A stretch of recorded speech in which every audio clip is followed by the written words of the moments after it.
December 26th, 1946. Las Vegas. A mobster's $6 million gamble that would change Sin City forever. Or kill him trying. Welcome back to Arthur Lee's Adventures. I'm Arthur Lee, and I am calling in from the high desert of northern Nevada right now. This is home. And after 8 states deep in our 50-state journey, I can tell you that Nevada has been hiding some of the wildest stories in America. Our explorer community keeps growing, and honestly, you picked the perfect episode to join us. I have uncovered 10 incredible facts about Nevada that will blow your mind. We are starting with number 10 and working our way up to the most shocking revelation at number 1. Trust me, you will not want to miss what is coming. If you are new here, welcome to the adventure. That subscribe button helps more than you know. Fact number 10. Nevada is home to some of the most complete marine reptile fossils ever discovered. And I am not talking about anything you would find in the ocean today. In 1928, a mining engineer named Siemen Müller was working near the ghost town of Berlin, Nevada, when he stumbled across something incredible. 50-foot-long ichthyosaur fossils. These massive marine reptiles lived 225 million years ago when Nevada was covered by an ancient sea. The discovery was so significant that Dr. Charles Camp from the University of California at Berkeley came out to excavate the site. And in 1977, Nevada made the ichthyosaur its official state fossil. It was the first marine reptile to receive that honor in any state. Today, you can visit Berlin Ichthyosaur State Park and see these incredible fossils exactly where they were found. Standing in the middle of the Nevada desert, looking at the remains of a creature that swam in ancient seas. You can't make this stuff up. Speaking of surprises, wait until you hear this next one. Fact number 9.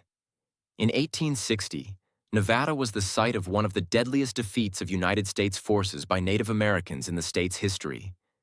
It all started when Paiute Indians rescued 2 young girls from white traders. The traders had been abusing these children, and the Paiute people said enough is enough. But this act of rescue triggered what became known as the Pyramid Lake War. Major William Ormsby led 105 volunteers from Virginia City and Carson City to retaliate against the Paiute. On May 12, 1860, these volunteers rode straight into a carefully planned ambush at Pyramid Lake. 76 white soldiers were killed, including Major Ormsby himself. Chief Numaga had actually tried to prevent the conflict, but he was overruled by war parties led by other chiefs. The Battle of Pyramid Lake showed that the Paiute were not going to be pushed around without a fight. And honestly, when you learn the full story, it is hard not to respect their courage. You think that is wild? Check out number 8. In 1979, Nevada basically told the federal government to take a hike.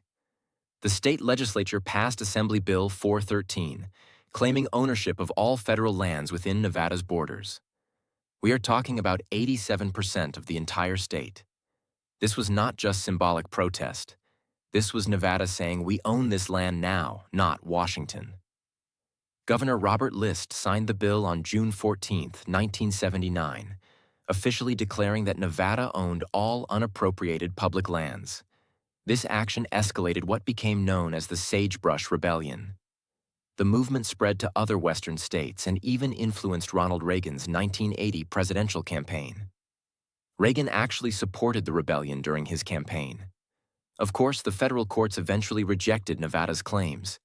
But for a moment there, one state basically declared independence from federal land management. The more I researched this, the crazier it got.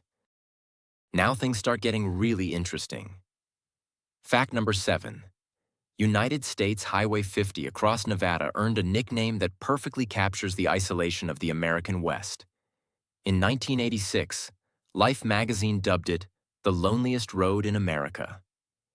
This highway stretches 287 miles between Fernley and the Utah border. And here is what makes it so lonely.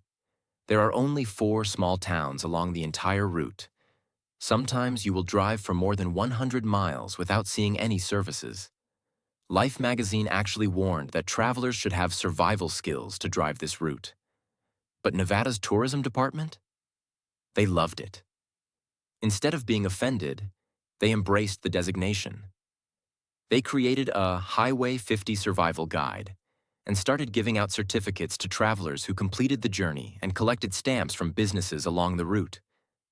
I have driven this road, and honestly, the solitude is incredible. Out here in the Nevada desert, you get a lot of time to think about stories like this. Ready for number 6? This one still amazes me. From 1951 to 1963, Las Vegas hotels turned nuclear bomb tests into tourist attractions. The Nevada test site was conducting atmospheric nuclear tests just 65 miles from the city, and the mushroom clouds were visible from downtown. So what did the hotels do? They organized rooftop parties. The Desert Inn and Sahara hotels provided telescopes and special viewing areas for guests.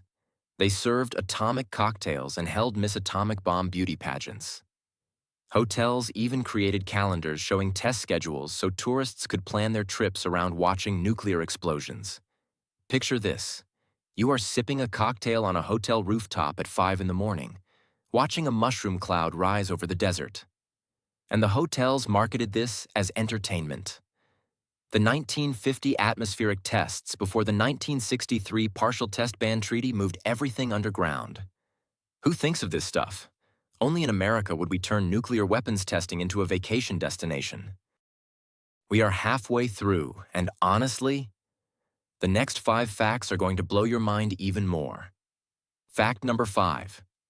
Howard Hughes, one of the richest men in America, became a hermit in Las Vegas for 4 straight years. From November 1966 to November 1970, Hughes lived on the top floor of the Desert Inn and never left his suite. Not once. When the hotel tried to evict him in 1967 to make room for high rollers during New Year's, Hughes had a simple solution. He bought the entire property for $13.25 million. But he did not stop there. Hughes eventually owned 7 major Las Vegas casinos, including the Sands, Castaways, and Landmark. He conducted all business through Mormon aides and never met anyone face-to-face during this entire period. His presence helped legitimize Las Vegas gaming and attracted other major investors to the city. The billionaire who helped build modern Las Vegas did it all from one hotel room. And it keeps getting better. We are in the top 5 now, and it only gets better. Fact number 4. From the 1920s to the 1960s, Reno, Nevada became known as the divorce capital of the world.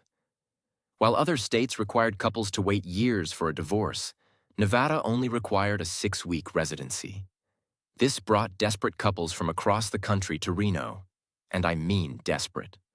Over 30,000 divorces were granted annually in Washoe County during peak years. The Riverside Hotel became synonymous with divorce proceedings.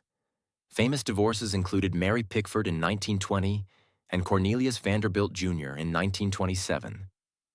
Countless Hollywood stars made the trip to Reno for quick divorces. Renovation became slang for getting divorced. The entire industry brought millions in revenue to the city. Hotels, lawyers, and even entertainment venues catered specifically to people waiting out their 6-week residency requirement. I love this next part.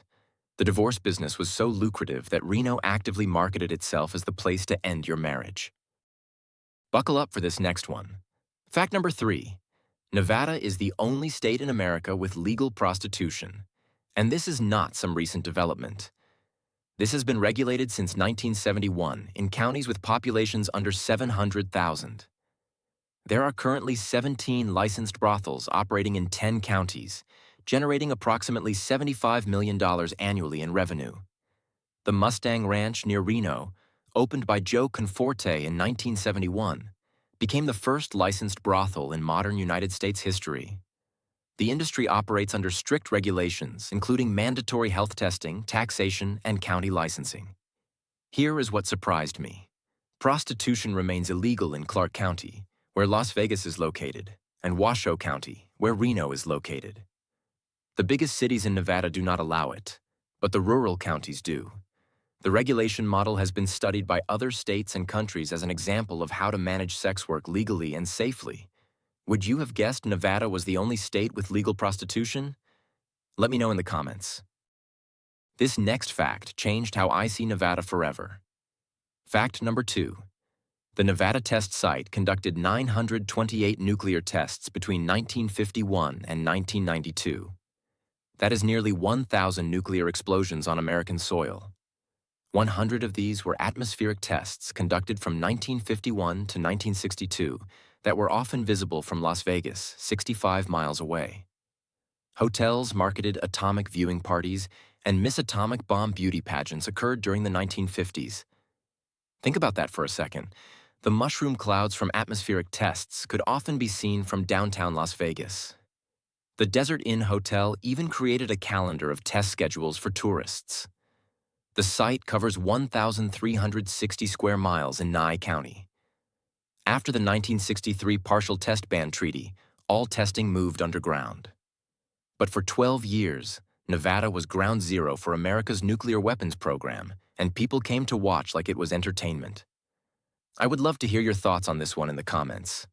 The desert teaches you to pay attention. And this story? It deserves attention. And now, the moment you have been waiting for. Fact number 1. Benjamin Bugsy Siegel's Flamingo Hotel opened on December 26, 1946, and was initially a massive failure. Siegel had invested $6 million of mob money, equivalent to $84 million today, in this desert casino. But construction delays and cost overruns angered his investors. The opening night was a disaster. Bad weather kept Hollywood stars away. The casino lost money for months. Siegel's mob backers were furious. On June 20th, 1947, Bugsy Siegel was murdered in Beverly Hills while reading a newspaper in his girlfriend's living room. But here is the twist that launched modern Las Vegas. After his murder, the Flamingo under new management became profitable within a year. It established the template for every future strip casino. Siegel's vision of a luxury casino resort in the desert became the foundation of the Las Vegas we know today. The man who dreamed of Sin City never lived to see his dream succeed. But that failed opening night on December 26, 1946, that was the birth of modern Las Vegas. Now that is a story worth telling. From 50-foot marine reptiles in the desert to a mobster's deadly gamble that created Sin City, Nevada has proven it is anything but ordinary. Which of these facts surprised you the most? Drop your answer in the comments. If you want to discover more hidden stories like these, subscribe and hit that bell. I release new adventures every week exploring America's forgotten history. Next time, we are heading to a state with an even wilder history. Trust me, fact number 3 on that list had me researching for hours. Thanks for joining me on another adventure. Until next time, keep exploring.